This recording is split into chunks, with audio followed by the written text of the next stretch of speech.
बरसते हैं आसमान से जब ओले तो गर्जन करते हैं। आज हम इस वीडियो में प्राकृतिक आपदाओं का वर्णन करते हैं। स्वागत है आपका अपने YouTube channel Fatehpur education centre पर। आज हम आपको बताएंगे कि क्या आसमान में जो ये ओले गिरते हैं, यानी जिन्हें आप साधारण सी भाषा में कह सकते हैं कि आसमानी पत्थर, यानी जो आसमान के द्वारा पत्थर गिरते हैं, वर्षा के दौरान कभी कभी सूखे ओले भी गिरते हैं, तो उनके बारे में हम चर्चा करेंगे। आप या ग्रामीण क्षेत्र से हो या देहात से हो, भारत के किसी भी, विश्व के किसी भी कोने से हो, यह प्राकृतिक घटनाएं हैं जिसे हम प्राकृतिक आपदा भी कहते हैं। ये कहीं भी किसी भी समय घटित होती है।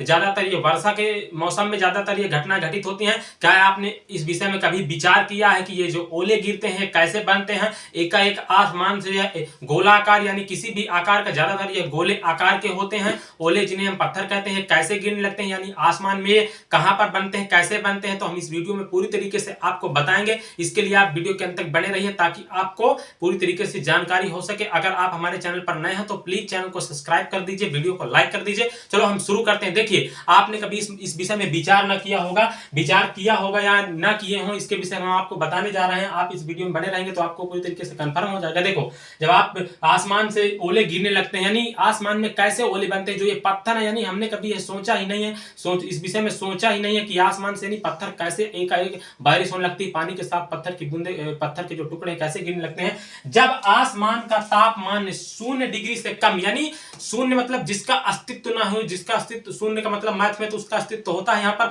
शून्य का अर्थ है जिसका कोई महत्व ना हो, यानी जिसका कोई भी एक अर्थ ना हो। शून्य यानी कुछ ना, उसका अस्तित्व कुछ ना रह गया हो, एकदम ना के बराबर हो।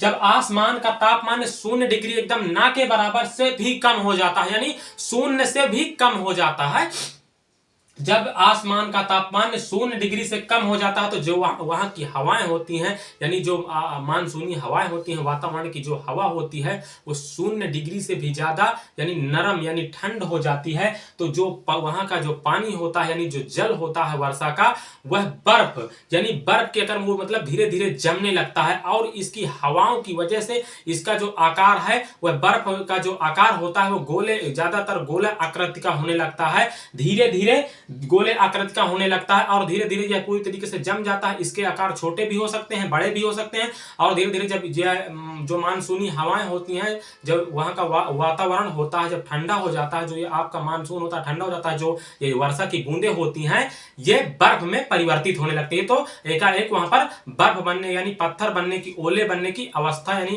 अवस्था स्थिति बन जाती है और ओले बनने लगते हैं। तो आप समझ चुके होंगे कि ओले किस प्रकार बनते हैं आसमान में, और ये ओले बहुत घातक भी होते हैं। इन्हें प्राकृतिक आपदा की श्रेणी में रखा जाता है। ये बहुत हानि पहुंचाते हैं, सबसे ज्यादा किसानों के लिए हानि पहुंचाते हैं, उनकी फसलों को नष्ट कर देते हैं। तो आप इस विषय में जान चुके होंगे कि ओले किस प्रकार बनते हैं। इसका मुख्य कारण यही है कि जब आसमान का यानी आसमान का तापमान 0 डिग्री से कम हो जाता है, तब जो वहां की वर्षा की बूंदें होती हैं वह यानी पत्थर के रूप में, ओले के रूप में परिवर्तित हो जाती हैं, यानी बदल जाती हैं। तो आई होप, मैं आशा करता हूं कि इस वीडियो में आपको समझ में आ चुका होगा कि ओले किस प्रकार बनते हैं। प्लीज मेरी आपसे रिक्वेस्ट है, अगर आप हमारे चैनल पर नए हैं तो प्लीज चैनल को सब्सक्राइब कर दें, वीडियो को लाइक कर दें। धन्यवाद।